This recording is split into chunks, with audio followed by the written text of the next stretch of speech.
কিয়ামতের ময়দানে আমার আপনার আপন হবে কে?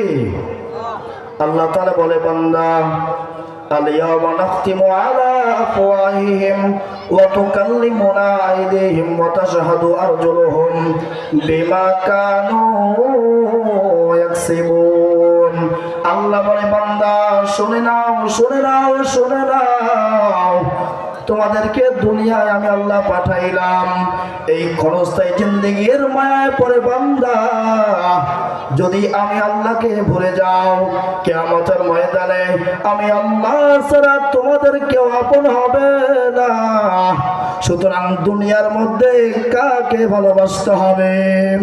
ও আল্লাহর বান্দারা, একটু দিলের কান দিয়ে কথা করে শুনবো। আজকে আমরা দুনিয়ার মধ্যে এত কোটি কোটি টাকার জন্য পাগল, বাড়ির জন্য পাগল, নারীর জন্য পাগল, কিন্তু কিয়ামতের ময়দানে কিছুই আমার আপনার কাজে আসবে না। কাজে আসবে শুধুমাত্র নেক আমল। কথা বলেন ঠিক কিনা? আল-ইয়াওমা নাখতিমু আলা আফওয়াহিহিম ওয়া তুকাল্লিমুনা আইদিহিম ওয়া তাশহাদু আরজুলুহুম বিমা কানু ইয়াকসিবুন। আল্লাহ বলে, বান্দা তোমার পরিবার তো দূরের কথা, তোমার বিবি তো দূরের কথা, তোমার সন্তান তো দূরের কথা, তোমার ভাই বোন তো দূরের কথা, তোমার এলাকাবাসী তো দূরের কথা। ও বান্দা শুনে নাও, কিয়ামতের ময়দানে আমার আপনাকে যে আল্লাহ রাব্বুল আলামিন দুইটা হাত দিয়েছেন, জবান দিয়েছেন, দুইটা চক্ষু দিয়েছেন, দুইটা পা দিয়েছেন, ও বান্দা শুনে নাও, কিয়ামতের ময়দানে এমন একটা পরিস্থিতি আসবে বান্দা, তোমার যে হাত তোমার সাথে ছিল, জবান তোমার সাথে ছিল, চক্ষু তোমার সাথে ছিল, বান্দা কিয়ামতের ময়দানে এই হাত তোমার বিপক্ষে সাক্ষী দিবে। বলেন নাউজুবিল্লাহ। কাকে ভরসা করবেন, কাকে বিশ্বাস করবেন? কেউ আপন নয়, একমাত্র আপন কে? চিল্লায় বলেন আল্লাহ।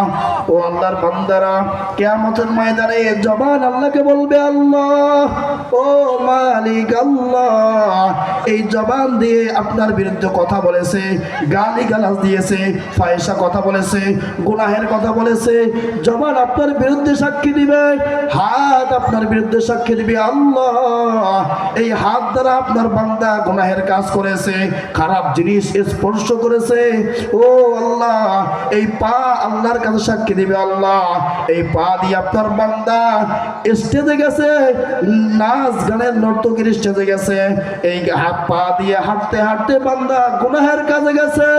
ও আল্লাহর বান্দারা, যেই কিয়ামতের ময়দানে স্বামী স্ত্রী দূরের কথা, আপনার হাত আপনার বিরুদ্ধে সাক্ষী দিবে, আপনার জবান আপনার বিরুদ্ধে সাক্ষী দিবে, আপনার চোখ আপনার বিরুদ্ধে সাক্ষী দিবে, আপনার কান আপনার বিরুদ্ধে সাক্ষী দিবে। ও আল্লাহর বান্দারা, এখন বলেন তো দেখি, কিয়ামতের ময়দানে আমি আপনি কার কাছে গিয়ে আশ্রয় নেব? কোন জায়গা আছে? বলেন, কোন জায়গা নাই। রাসূল বলেন, আল কবরু রাউজাতুম মিন রিয়াজিল জান্নাহ আও হুফরাতুম মিন হুফারিন নার। ও বান্দা, কবরটা কারো জন্য জান্নাতের বাগান, আবার কারো জন্য কবরটা হবে জাহান্নামের গর্ত। কথা বল ঠিক কিনা? যদি আমি আপনি এই ক্ষণস্থায়ী জিন্দেগির মধ্যে থেকে এক আল্লাহকে রাজি খুশি করতে পারি, এক আল্লাহর হুকুম আহকাম গুলো মানতে পারি, রাসূলের সুন্নত গুলোকে যদি আমি আপনি আঁকড়ে ধরতে পারি বান্দা, তাহলে আমার আপনার জন্য কবরটা জান্নাতের বাগান হয়ে যাবে। সুবহানাল্লাহ। আর যদি আমি আপনি বেঈমান, নাফরমান, গুনাহগার হয়ে অন্ধকার কবরে যাই, ও আল্লাহর বান্দারা, কবরটা কিন্তু কবর থাকবে না, ওই কবরটা কিন্তু জাহান্নামের গর্ত হবে। কথা বলেন ঠিক কিনা? আপনার দাদা কোথায়, আপনার বাবা কোথায়, আপনার দাদার দাদা কোথায়? তারাও একদিন ছিল। কি বলেন ঠিক কিনা?